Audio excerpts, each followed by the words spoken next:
Again, we are truly grateful and honored that God has allowed us to be able to rise up today to see another wonderful and beautiful day. Amen. I had a rough week fighting this sinus infection, and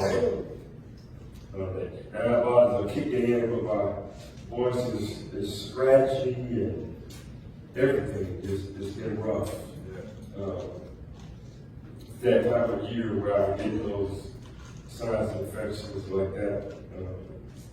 The doctor said I need to have some kind of surgery on my nose, on my sinus, one day. I'll get that done. Dear Bible, I want to call your attention to Luke chapter 6 and verses number 45. And I realize a lot of us want to go over to Ozark West Side Church of Christ to participate in their celebration, homecoming celebration today. So I'll try to give you enough time to get over there to eat. I want all of the boys to stand up and lead while I'm preaching. So speed it up a little bit. Luke chapter 6 and verses number 45. And the Bible says, a man brings good things out of the good stored up in his heart. And an evil man brings evil things out of the evil stored in his heart. For the mouth speaks what the heart is full of. We want to use for a title for this morning's message, Hearts Unveiled. True nature in testing times. In our daily lives, we often move through phases of tranquility and abundance, enjoying the peace and comfort that these moments bring. Life feels effortless when the sun is shining, the skies are clear, and our journeys are smooth. Our spirits are lifted by the ease with which we navigate our days, facing minimal obstacles and easily reaping the rewards of our efforts. However, it is during the turbulent times, the fierce storms that assail us, and the daunting trials that challenge our endurance, that the core of our being is uncovered. For some, the wind has to blow real hard to shake you. For some, the wind just got just a little. You don't have to, you know how sometimes to blow out a candle, you got, for some of us, it's just a, when the winds of adversary roar and the clouds of uncertainty looms large, our true nature is revealed. These difficult moments strip away the superficial layers of our lives, exposing the unvarnished essence of who we are. The essence of who we are, the core of our character, emerges most clearly, not in times of ease, but in moments of adversity. And so understanding the depth of our inner selves is vital because it profoundly influences how we respond to life challenges, the choices that we make, and ultimately the witness we bear as followers of Christ. This self-awareness illuminates the core of of our beliefs and emotions, guiding our actions and interactions. It shapes our compassion in times of conflict, our patience in moments of frustration, and our faith in seasons of doubt. By recognizing what resides in us, we become more aligned with the teachings of Christ, allowing our lives to reflect His love, wisdom, and grace more authentically. Each decision that we make, grounded in this understanding, becomes a testament of our commitment and journey in faith.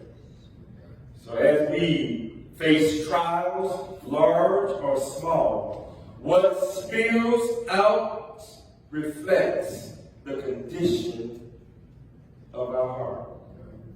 When the going get tough and the tough get going or whatever, what spills out of your mouth, what spills out of your action shows who you really are.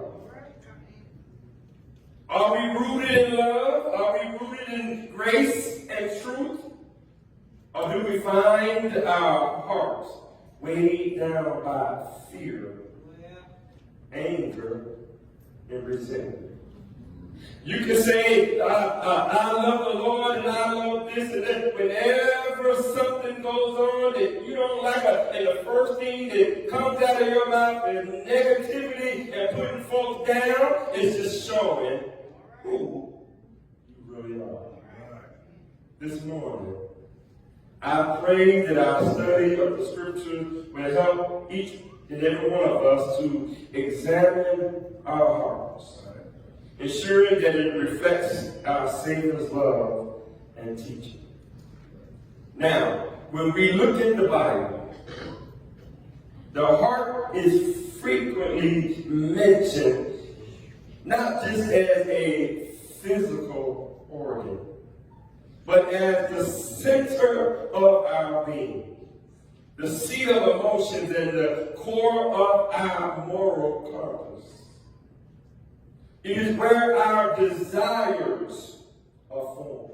It is where our decisions are made. It is where our true character resides. So understanding the biblical concept of the heart provides a deep insight of our actions and our motives, especially in times of trial. So let's look at what the Bible says about the heart. The Bible describes the heart as the center of being. The heart, according to the Bible's, according to biblical teaching, encapsulates the essence of who we are. The heart is who you are. It is more than just a metaphorical reference. It represents the innermost self or thoughts, our wills, our emotions, and our spirit. And that's why the proverbial writer says in Proverbs chapter 4, and verse number 3, it tells us, above all else, guard what? Your heart. For everything flows from it. This scripture underscores the significance of the heart in determining our action, in determining our direction, reinforcing the idea that the heart is the core of our being. Those of us that act rotten all the time, you know why you're rotten all the time? Because your heart is rotten. Those that tell lies all the time, that like to keep things going in life, you know why? Because that's what's in your heart. The Bible also describes the heart as the emotional core. Our joy, our sorrows, our fears, and our hopes are rooted, guess where? In the heart. It is where emotional life is most vividly experienced, shaping how we respond to the world around us. Psalms 34 and verse number 18 says, "The Lord is close to the brokenhearted and saves those who are crushed in spirit." This verse highlights how God responds to the emotions experienced in the heart, recognizing its importance as the seat of our emotional experience. The text of the Bible describes the heart as the moral compass. That's right. Biblically, the heart is also the source of moral and ethical thinking. It is where our integrity is fostered, where faith resides, and where the love for God and neighbors take root in the heart. Let's look at our text. Luke chapter 6 and verse number 45. He said, "A good man brings good things out of the good stored in his what? Heart. An evil man brings evil things out of the evil stored where? In his heart.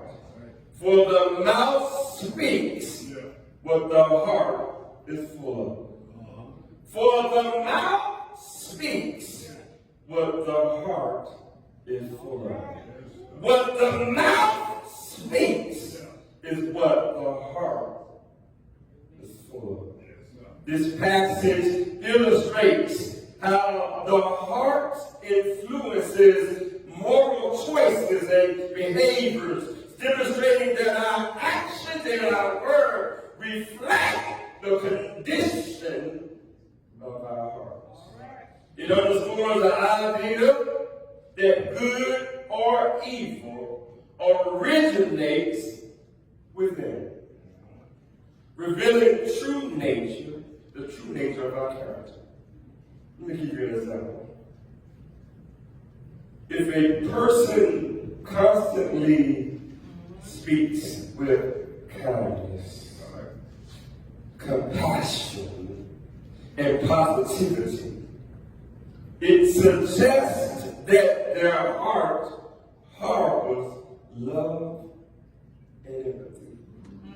Conversely, if another individual frequently expresses anger, frequently expresses deceit, frequently expresses bitterness, it indicates, or it is an indication of a heart troubled by negativity or unresolved issues.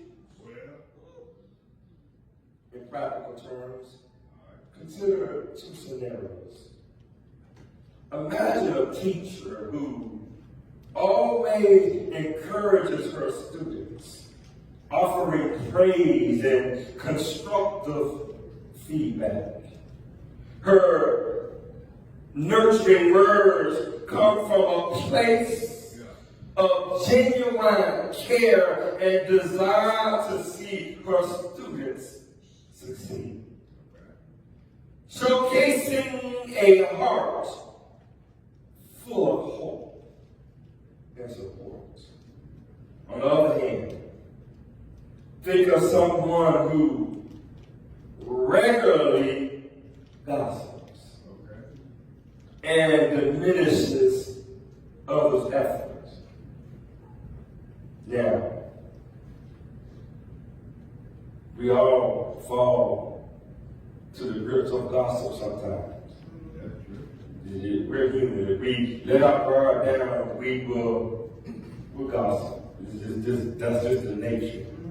But there are some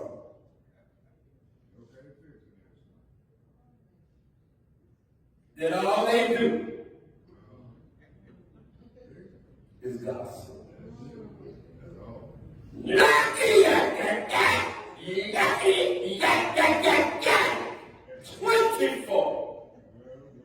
24/7 days a week.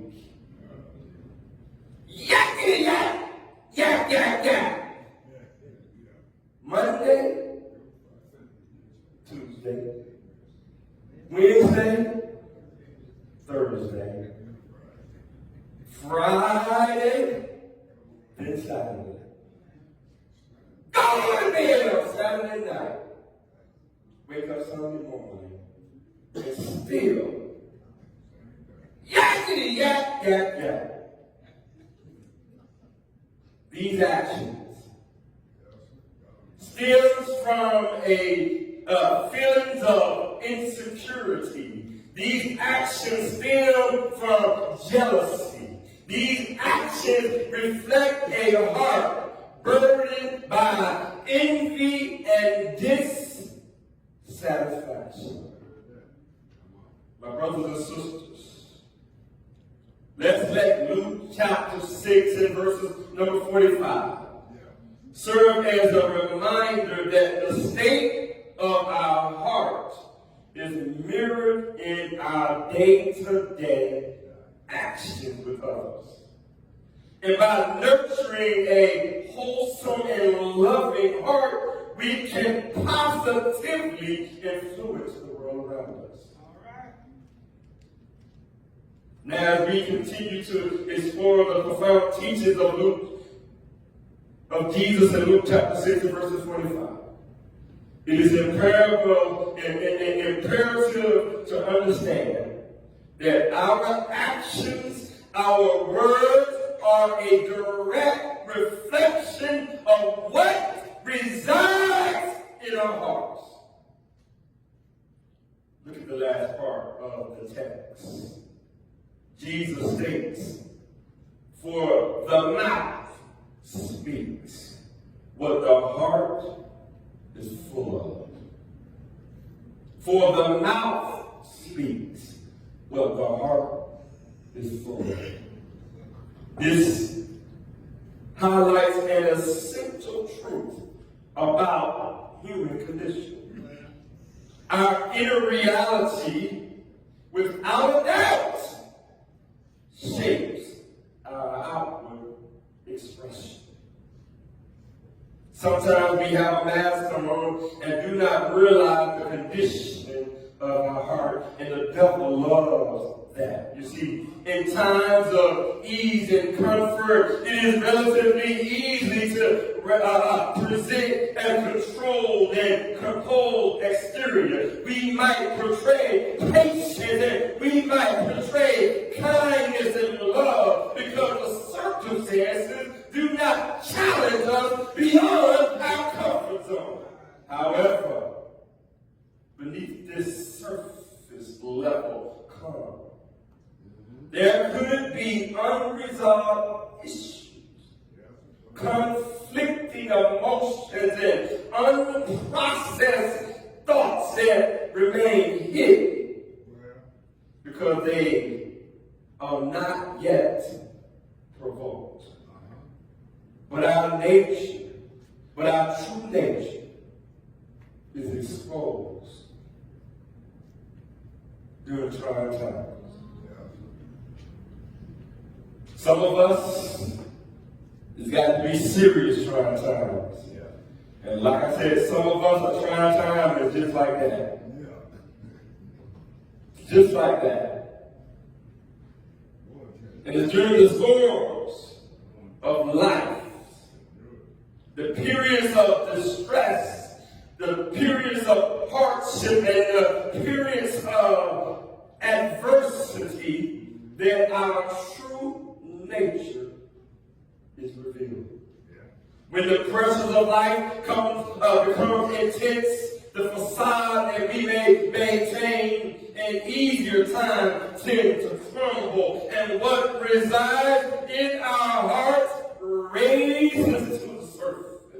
Trials have a way of unmasking our true self. Anger, fear, and jealousy and bitterness that may lie dormant can suddenly come evident in our words and our actions, and it provokes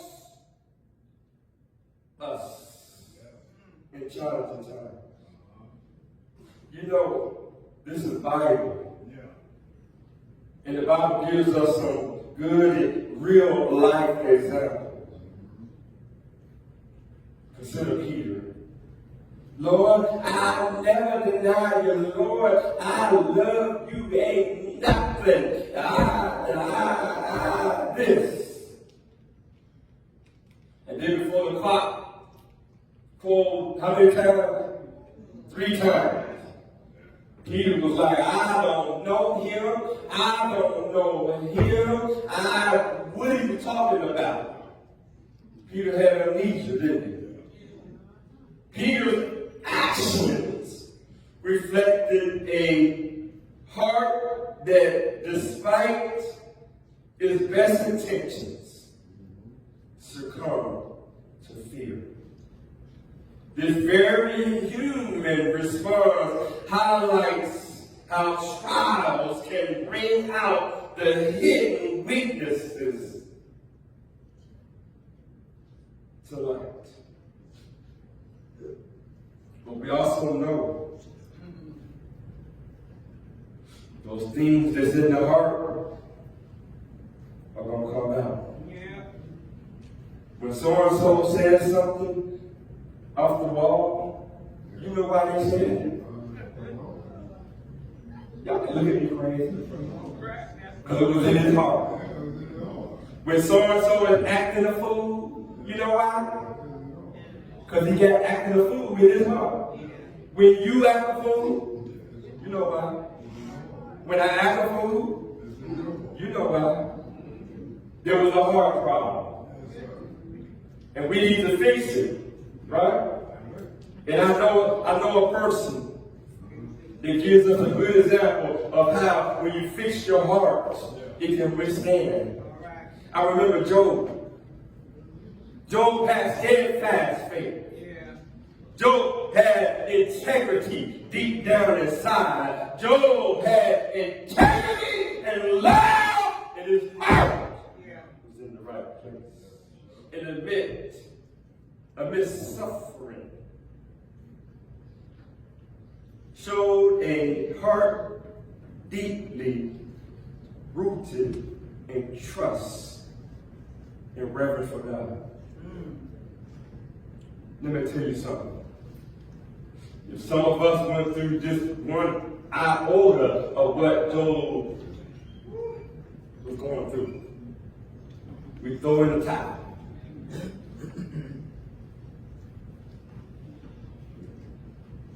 Somebody here might have came today, waiting after church to get me right. Yeah.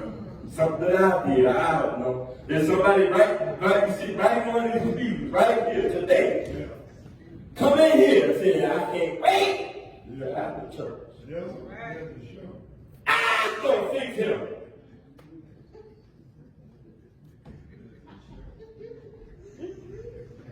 Or somebody else. Didn't even worship God yet. Over something.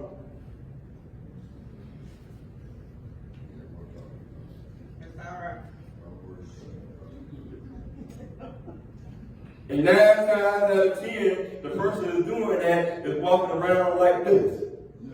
This is the plan.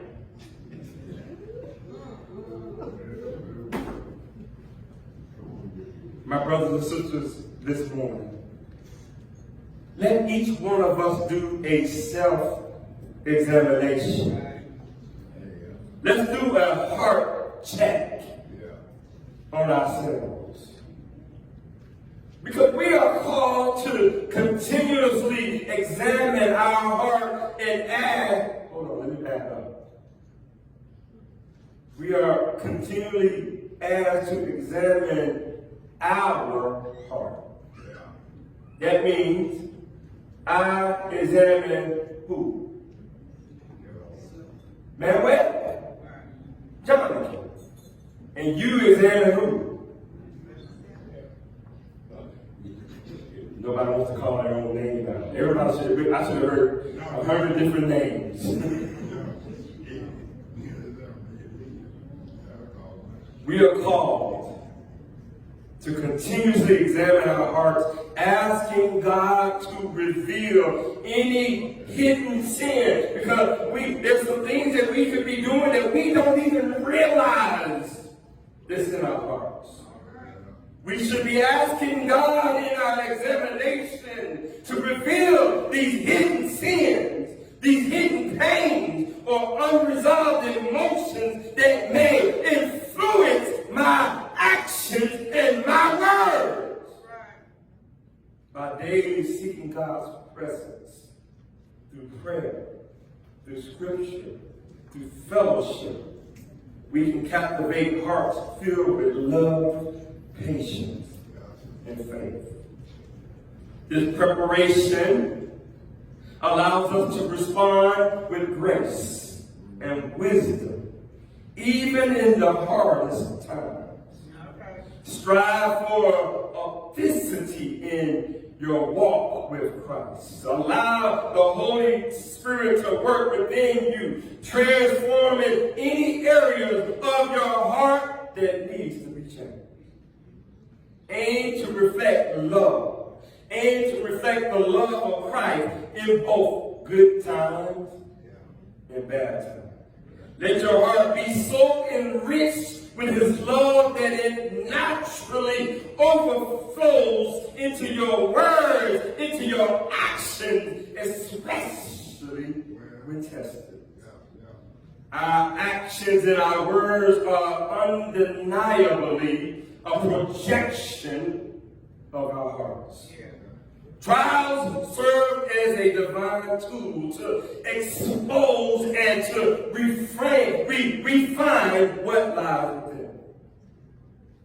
But by guarding our hearts and continually aligning them with God's will, we can ensure that even in the most trying times, we reflect the grace, the love, and the truth of our Savior. As I come to a close, I want you to take a moment quietly and honestly to assess the condition of your heart.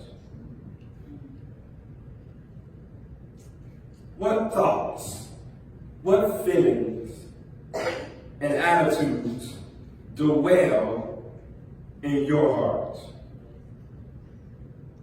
Are they aligned with the teaching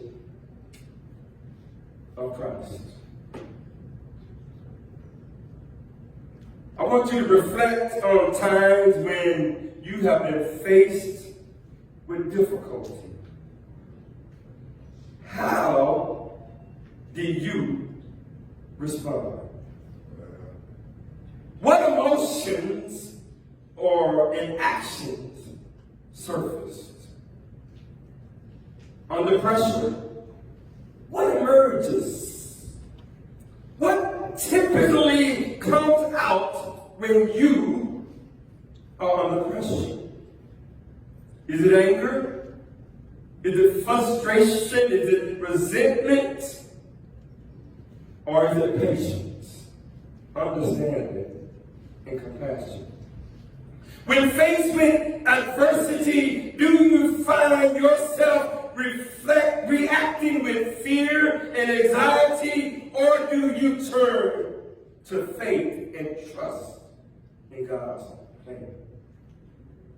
In moments of conflict or misunderstanding, do your words reflect love and forgiveness, or are they harsh and cruel? How do you respond to perceived injustices or wrongs done to you? Is it with a spirit of revenge? Or do you seek reconciliation and extend grace? Beloved, let us cultivate a Christ-like heart. And we do this by regularly praying and meditating on the scriptures.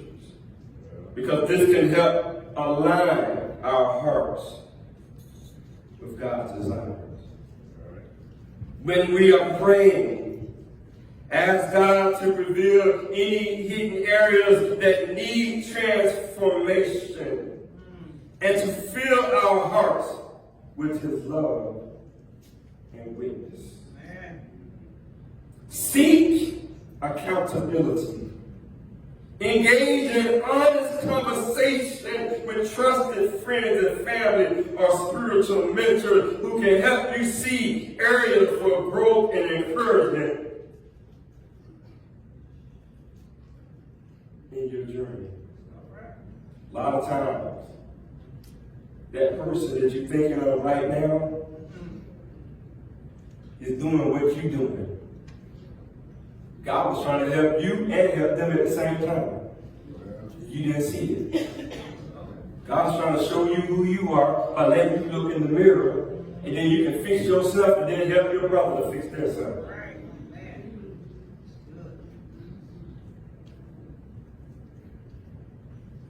This requires daily surrender. Make it a daily practice to surrender your heart to God, inviting Him to mold and shape it in accordance to His will. This conscious action, this conscious act of submission can lead to a profound spiritual growth and resilience. When life takes a turn and we face trials, what resides within our hearts is inevitably what they come out. Whether it's times of ease or times of hardship, our true character is revealed by our responses and reactions. I encourage each one of you and invite you to invite God into the depths of your heart.